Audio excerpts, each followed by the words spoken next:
keeps its grip, even in the toughest conditions. Excusez-moi, bonjour et bienvenue dans un nouvel épisode de l'Emmerdeur. Je suis désolé, j'étais aspiré par cette pub fabuleuse.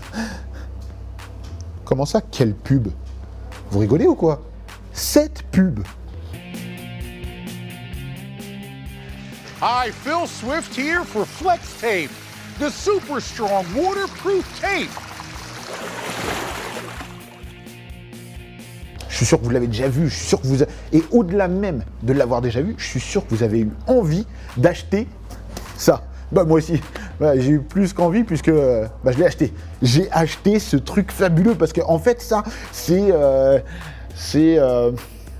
du scotch en fait. But Flex Tape grips on tight and bonds instantly. Et vous avez été nombreux, et quand je dis nombreux, c'est vraiment très nombreux, à me demander de le faire aussi. Parce que je suis sûr que vous regardez la pub en cachette et vous dites on a envie de scotcher des trucs de fou. Comme par exemple couper un bateau en deux et le scotcher.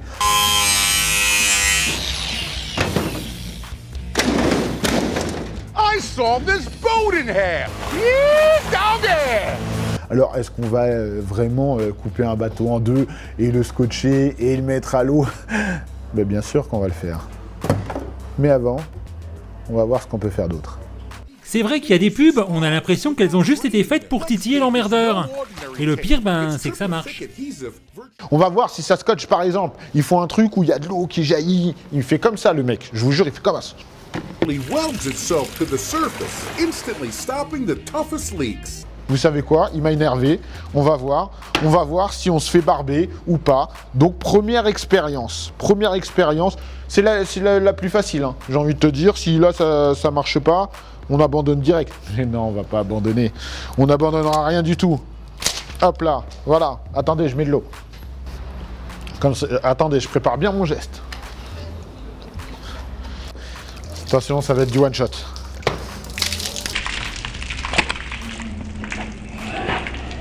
Ok, le saut ça a marché, alors autant passer direct aux choses sérieuses. Ça y est, les amis, le moment tant attendu est arrivé. Bah oui, on va pas se mentir, les robinets qui fuient, les tuyaux, les aquariums, tout ça, on n'en a rien à cirer. C'était juste un prétexte. Un prétexte, pourquoi? Pour couper un bateau en deux, le rescotcher avec ceci et voir si on peut aller sur l'eau avec. Dans l'eau, j'espère pas, mais sur l'eau. Alors, seul petit problème que j'avais pas évalué, c'était que dans la publicité, lui, il fait ça, je sais pas, dans une eau super transparente, dans les Bahamas et tout. Et finalement, moi, je vais faire ça à peu près 2-3 degrés dans une eau dégueulasse. Mais on va le faire pour la France. Parce que vous voulez savoir si je vais couler ou pas. J'aimerais bien le savoir aussi. Bon, on va découper le bateau déjà. Voilà, c'est parti. J'espère que je vais pas me faire mal. Je sais même pas par où commencer.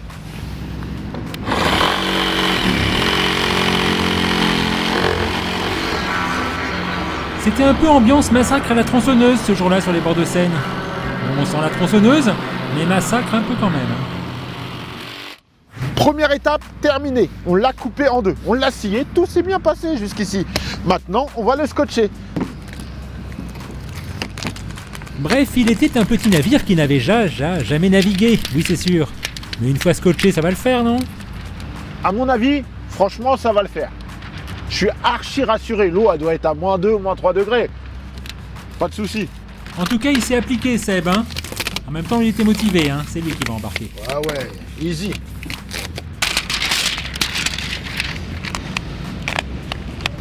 On est pas mal, on fait de l'autre côté et puis on va pouvoir aller naviguer. Ah, je me sens comme Luffy dans One Piece.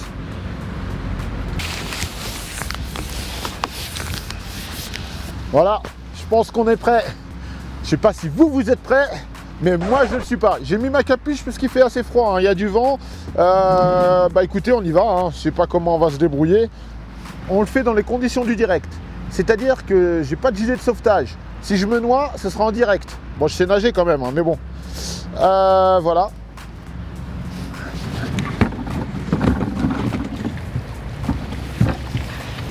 Et oui, c'est le moment de vérité. Vous vous demandez tous si l'emmerdeur a le pied marin. Bah, pas certain. Wow. Ah, le bâtard.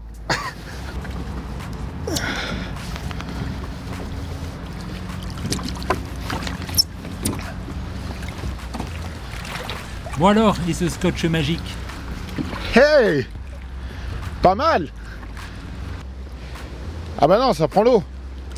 Non, il y a de l'eau dedans parce qu'à la base, quand on a mis le bateau dans l'eau, il y avait un peu d'eau, mais ça prend l'eau. Ça prend un peu l'eau, oui, mais c'est pas ça qui l'a empêché de naviguer, Seb. Voilà, ça se remplit. Je sais pas du tout comment je vais faire pour me diriger, mais on est bien. Un peu une galère de pagayer avec une seule truc, mais franchement, on est bien. Enfin, on est bien. Attends, je veux pas aller trop loin non plus. Hein. Non, la traversée de l'Atlantique, c'est pas pour aujourd'hui. Le scotch magique, il marche, oui, mais pas longtemps. En fait, là, comme il y a plus d'eau, ça commence à couler. Comment je fais pour revenir? Ah, c'est sûr, on l'a connu plus fringant, l'emmerdeur.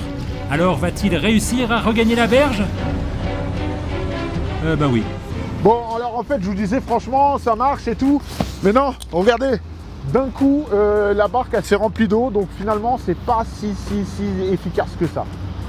Mais on a pu naviguer un petit peu. Je vous avais dit qu'on allait le faire, on l'a fait. À quoi ça a servi? Ça a servi à ce que vous vous rendiez compte qu'on peut naviguer dans un bateau coupé en deux, rescotché, pendant quelques minutes. Surtout ne le faites pas. Je l'ai fait, c'est bon, voilà. Maintenant, on sait. Ça avait l'air mieux quand même dans les Caraïbes ou aux Bahamas. Là. L'ambiance était plus... C'est sûr, son tournage, Seb, il l'imaginait autrement. Plus Caraïbes offshore, quoi. J'ai froid, maman.